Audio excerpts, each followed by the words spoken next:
हम्म।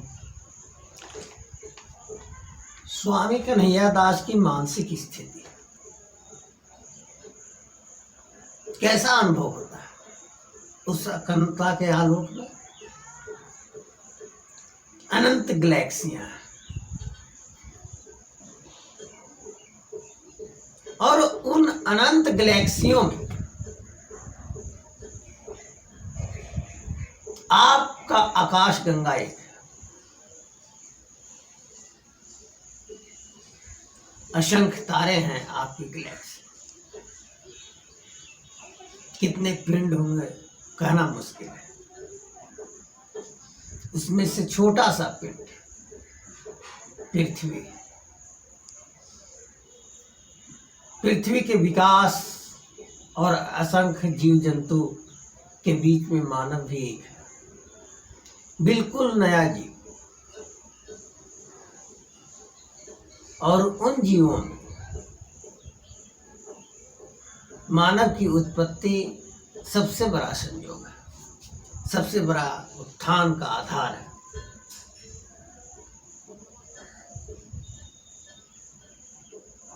उसमें बिरले तत्ववेत्ता हुए। उन बिरले तत्ववेत्ताओं में बिरले ही अखंडता की अनुभूति को, अंतर्विज्ञान की अनुभूति को प्रकट किया। बड़े संयोग की बात है। बहुत सारे अखंडता की अनुभूति प्राप्त किए व्यक्ति के बारे में हम कुछ नहीं जानते हैं, उनकी कृतियों के बारे में जानते हैं, प्राचीन सभ्यताओं के बारे में जानते हैं, जिसके बारे में आज कोई नहीं जान रहा है कि उस अभिव्यक्ति का क्या मतलब है। आज वह विषय ही कौन हो गया है। आज दुनिया का कोई शासक स्वयं को इस धरती का नागरिक कम मान रहा है, उस देश का नागरिक ज्यादा समझ रहा है। अननेचुरल देश क्या है? अप्रकृतिकृत, जिससे मानव समाज को नुकसान है, सारे जीव जंतु को नुकसान है। तो यह संयोग की बात है कि हम और आप मानव समाज में पैदा हुए, मानव के रूप में पैदा हुए। बहुत संयोग, असंख्य जीव जंतु, कीड़े मकोड़े, वायरस, विषाणु, कीटाणु सब पैदा हुए हैं। तो इस संयोग में अखंडता की अनुभूति को प्राप्त किए हुए व्यक्ति का जो संयोग है वह महासंयोग है। स्वामी कन्हैया दास अखंडता की अनुभूति को जान रहा है, समझ रहा है, अनुभूति को प्राप्त किए हुए है।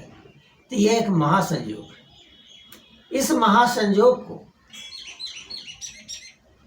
लोग समझ पाए या न समझ पाए, यह स्वामी का दुर्भाग्य नहीं है, बल्कि समाज का दुर्भाग्य है, राष्ट्र का दुर्भाग्य है। हुआ नहीं समझ पाता। सारे शास्त्र बेकार है। लोग शास्त्रों के चक्कर में एड़ी चोटी एक किए हुए, वो नहीं समझ पाए। तो मानव समाज को अगर आगे बढ़ना है, हम दूसरे जीव जंतुओं के बारे में नहीं कह रहे, क्योंकि उनके बारे में नहीं जान रहे हैं, उनका चिंतन का स्तर क्या है हम नहीं समझ पा रहे हैं। लेकिन अखंडता की अनुभूति हर जीव जंतु में है, और मानव का जो शारीरिक रचना है वह इस तरह का है कि अनुभूति को अभिव्यक्त कर सकता है, वाणी के माध्यम से बेहतर ढंग से अभिव्यक्त कर सकता है, दूसरे अन्य साधनों के माध्यम से अभिव्यक्त कर सकता है। तो यह मानव को सौभाग्य मिला है। प्रकृति के प्रभाव में मानव क्यों बना, यह मानव का हाथ नहीं है। इसकी आंखें ऐसे क्यों है, वाणी ऐसा क्यों है, हाथ पैर की बनावट क्यों है, वह मानव ने नहीं तय किया, हम स्वयं को तय नहीं किया। प्रकृति के प्रवाह में यह बनावट मिला है। यह बड़ी संयोग की बात है, परम संयोग है। अखंडता की अनुभूति, सर्वोच्च ज्ञान, यह परम संयोग है। जीव जंतु के विकास करते करते करते मानव के रूप में प्रकट हुआ मानव। और मानव में बहुत सारे संयोग के पश्चात तत्ववेत्ता बने, अखंडता को प्राप्त किया हुआ व्यक्ति पैदा हुआ। और उन अखंडता प्राप्त व्यक्ति के अगर कोई जान पाए, यह बहुत संयोग की बात है। अभी जो तत्काल अवस्था है उसमें अंतर्विज्ञान की अभिव्यक्ति के बारे में मानव समाज बिल्कुल अनजान है, उसका विषय नहीं है। मानव जीवन बिल्कुल व्यस्त स्तर पर हो गया, व्यस्तम स्तर पर हो गया है, और वह प्रकृति के प्रवाह से बिल्कुल कट गया है। उपभोग के स्तर का बढ़ जाना, शिक्षा का स्तर के बढ़ जाना, पद के स्तर का बढ़ जाना, धन के स्तर का बढ़ जाना, यही जीवन की उसकी उपलब्धि है। यह मानव समाज का दुर्भाग्य है। और आज पुनः